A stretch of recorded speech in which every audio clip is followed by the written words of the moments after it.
All right, today we're going to dive deep into the lyrics of a really powerful song, the Black Farmer's Anthem by Larry W and A.I.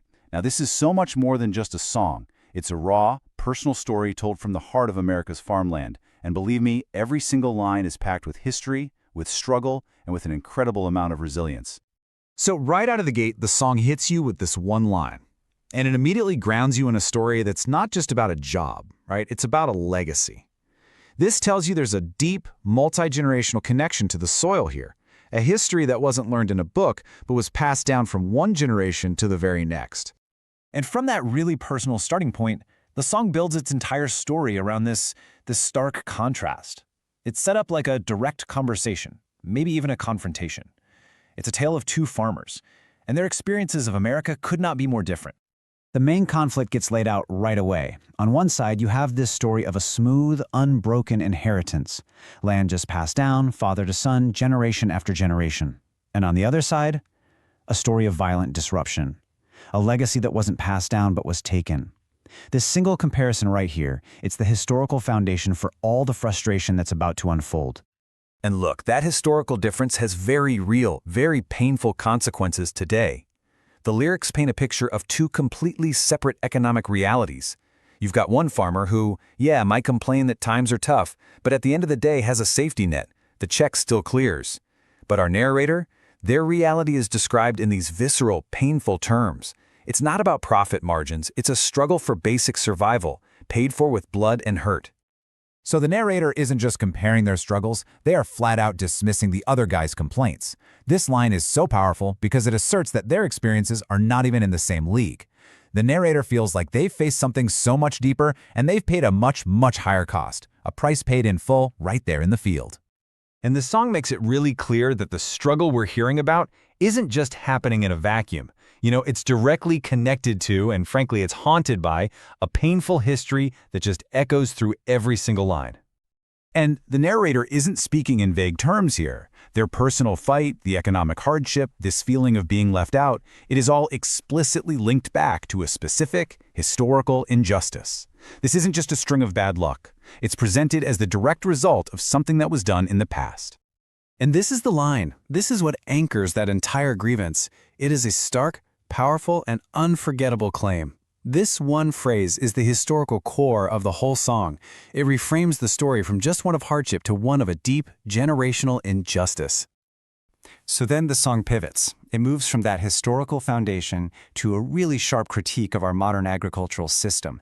It takes aim at specific government policies and what the narrator sees as just profound hypocrisy. Okay, so to get what the song is critiquing, we need a little context. It's talking about something called farm conservation programs. Now, these are basically government initiatives that can pay farmers to use certain environmental practices. And sometimes that can even include getting paid to not farm a piece of land, to let the soil recover. And this line just perfectly captures the narrator's point of view. What the system is calling conservation, the narrator sees as a profound injustice.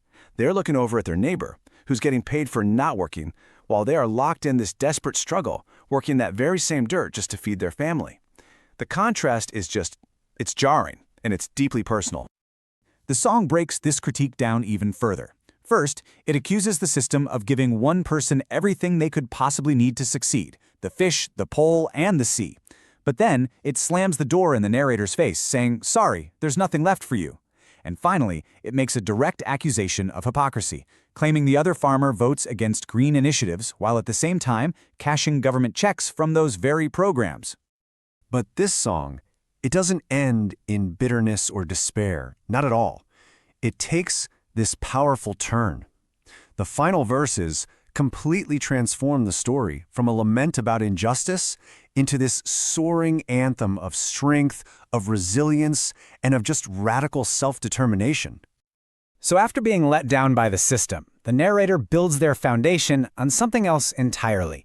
It starts with that rugged individualism. It's all bootstrap, but it's immediately connected to an ancestral legacy of that same exact resilience.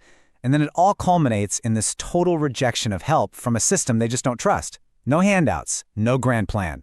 So if you reject the system, what do you have left?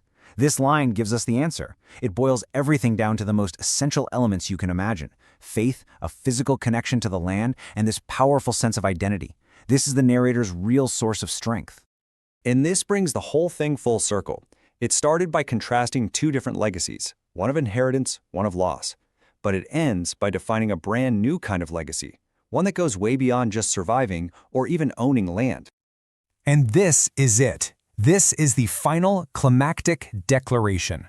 The ultimate goal isn't to harvest corn or soybeans. It's to cultivate and harvest freedom. The farm is transformed from a place of struggle into a classroom.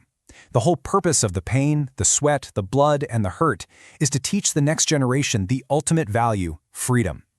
It is the most powerful act of self-determination there is. So that leaves us with one final thought.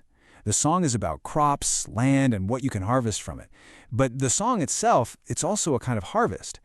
And it makes you wonder, when art like this bears witness to so much hardship and resilience, what does it ultimately produce for all of us who get to listen?